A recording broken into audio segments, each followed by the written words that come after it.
Hello guys. So ఈరోజు ఒక చిన్న కథ చెప్తాను. సో ఒక వ్యక్తి, అతని పేరు రామారావు అనుకుందాం. రామారావు అనే ఒక వ్యక్తి వాళ్ళ ఫ్యామిలీకి తను సపోర్ట్గా ఉండాలని చెప్పేసి తను ఒక బైక్ తీసుకున్నాడు.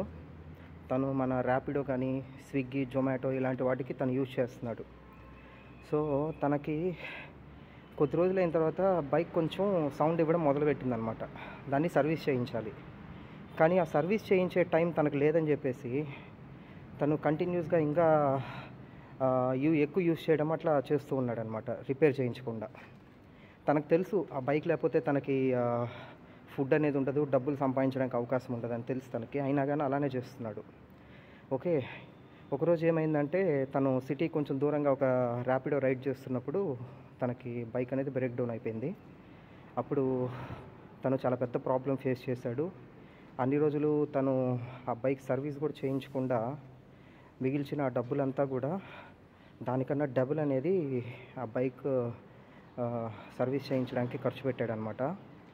సో దీన్నే మన పెద్దవాళ్ళు ఏమంటారంటే, అవసరానికి ఇప్పుడు ఎగ్జాంపుల్ షర్ట్కి ఒక చిన్న హోల్ పడింది అనుకోండి, అది ఒకటో లేదా రెండు కుట్లు వేస్తే స్టిచ్చింగ్ చేస్తే సరిపోతుంది అనమాట. ఏ స్టిచ్ ఇన్ టైం సేవ్స్ 9 అని చెప్పేసి ఒక సామెత ఉంటుంది ఇంగ్లీష్లో. అంటే అవసరానికి ఒకటి లేదా రెండు కుట్లు వేస్తే అయిపోయేదాన్ని మనం నెగ్లెక్ట్ చేసి దాన్ని 10 కుట్లు 20 కుట్లు వరకు తెచ్చుకుంటాం అనమాట, నెగ్లెక్ట్ చేసి. సో అలానే ఇతను కూడా అలానే చేశాడు. దానివల్ల అతను ఆల్మోస్ట్ ఒక వారం రోజులు ఇబ్బంది పడ్డాడు, ఏం లేక, పని లేక. అట్ ద సేమ్ టైం తన దగ్గర డబ్బులు కూడా చాలా ఎక్కువ ఖర్చు అయిపోయాయి, సేవ్ చేసుకున్న డబ్బులు కూడా. ఇదంతా నేను ఎందుకు చెప్తున్నాను అని అంటే, రెగ్యులర్గా ఉన్నప్పుడు అన్నీ బాగానే ఉంటాయండి. మనం ఈ ప్రపంచంలో ఉన్న అందరికీ సమస్యలు వస్తాయి, కానీ నాకు మటుకు రావన్న ఒక చిన్న ఇగ్నోరెన్స్లో ఉంటాం, నెగ్లిజెన్స్లో ఉంటాం అనమాట. కానీ మనం కూడా మనుషులమే, మనం కూడా మిగతా వాళ్ళలాగే ఉంటాం. మనకి కాళ్ళు, చేతులు, కళ్ళు అన్నీ ఉన్నాయి. సో నెగ్లిజెన్స్ చేస్తే అది సీఎం అయినా, పిఎం అయినా, రఘురామ్ అయినా, మీరైనా, ఎవరైనా కానీ దాని ఫలితం అనేది అనుభవించాలి. సో మీరు టర్మ్ ఇన్సూరెన్స్ అనేది తీసుకోండి కంపల్సరీ. సో చాలామంది ఏంటంటే, సంవత్సరానికి 10,000 పెట్టి ఒక టర్మ్ ఇన్సూరెన్స్ తీసుకురా బాబు అని అంటే, నాకు డబ్బులు లేవు, నా దగ్గర డబ్బులు అయిపోతున్నాయి, నాకు అంత టైం లేదు. అవును, సంవత్సరం అయిపోతే డబ్బులు వెనక్కి రావంట కదా, ఎక్కడైనా మిగిలే దగ్గర నేను డబ్బులు పెట్టుకుంటాను అని వాళ్ళ మీద వాళ్ళు కూడా ఈ ఏమంటారు, గ్యాంబ్లింగ్ అనేది చేస్తూ ఉంటారనమాట. జనరల్గా గ్యాంబ్లింగ్ చేయాలంటే మనం చాలా రిస్క్ అనుకుంటాం కదా, ఇది బయట గ్యాంబ్లింగ్ కాదు, వాళ్ళ మీద వాళ్ళే గ్యాంబ్లింగ్ చేసుకుంటూ ఉంటారు.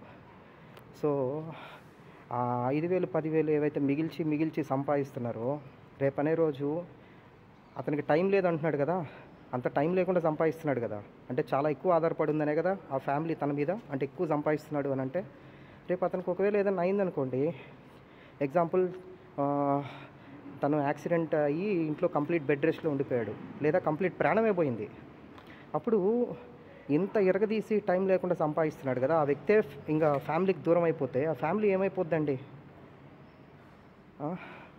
సో సంవత్సరానికి 10,000 అంటే నెలకి గట్టిగా 700-800 రూపాయలు ఒక టర్మ్ ఇన్సూరెన్స్ మీద ఖర్చు పెట్టరా బాబు అని అంటే డబ్బులు లేవంటారు. అంటే ఆ మాత్రం కూడా నువ్వు నీ ఫ్యామిలీకి ఇంపార్టెన్స్ ఇవ్వకపోతే ఇంకా ఏం చేయాలండి? ఒకసారి సినిమాకి వెళ్తే 500 రూపీస్ అవుతుంది నెలకి. కనీసం నెలకు ఒక సినిమాకి వెళ్ళరా, లేదా బయటకు ఎక్కడన్నా రెస్టారెంట్ కానీ ఫుడ్ తినడానికి వెళ్ళరా? ఒక 800 రూపీస్ అండి, మీ మీద మీరు ఖర్చు పెట్టుకోండి. ఊళ్ళో వాళ్ళ కోసం చెప్పట్లేదు, మీ ఫ్యామిలీకి అదొక సెక్యూరిటీ లాగా ఉంటుంది. సో అది కూడా చేయలేక ఇవన్నీ రీజన్స్ చెప్తూ ఉంటారు. డబ్బులు వెనక్కి రావు, పెడితే వేస్ట్ అంట కదా, నా దగ్గర అంత టైం లేదు, అసలు డబ్బులు వెనక్కి వస్తాయో రావో, నాకు అసలు వినడానికి ఓపిక లేదు, ఏంటేంటో రీజన్స్ చెప్తూ ఉంటారు. ఫ్యామిలీకి ఒక భరోసా అనేది ఉంటే ఎంత బాగుంటుందండి. నేనే మిమ్మల్ని ఏమి ఫ్లాట్లో బంగారము ఇవన్నీ కొనిపెట్టమని లేదు కదా.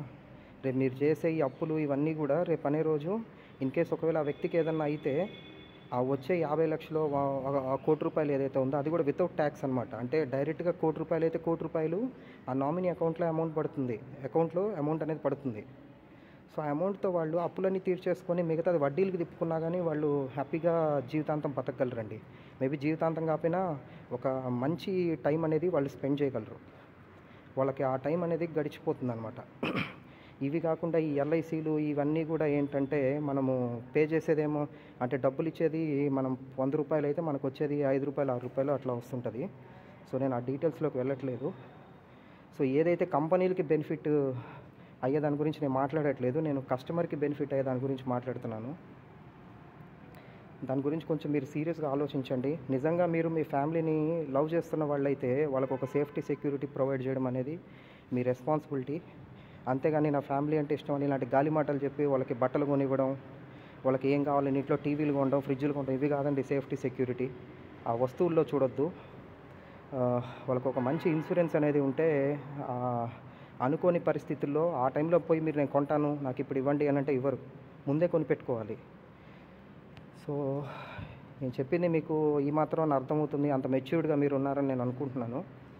సో ఇంకా అయినా కానీ లేదు అని అంటే మటుకు మీ కుటుంబాన్ని మీరు రోడ్డు మీదకు తీసుకొచ్చిన వాళ్ళు అవుతారు.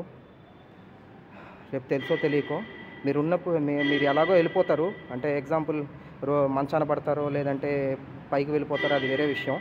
కానీ తర్వాత కూడా మీ ఫ్యామిలీ మిమ్మల్ని రోజు తిట్టుకుంటానే ఉంటుంది, మీ పిల్లలు కానీ మీ వైఫ్ కానీ. ఒకవేళ మీ పేరెంట్స్ అయితే ఎవరైతే వాళ్ళు సంపాదించే వాళ్ళు తీసుకోవాలన్నమాట. Okay, yeah, bye.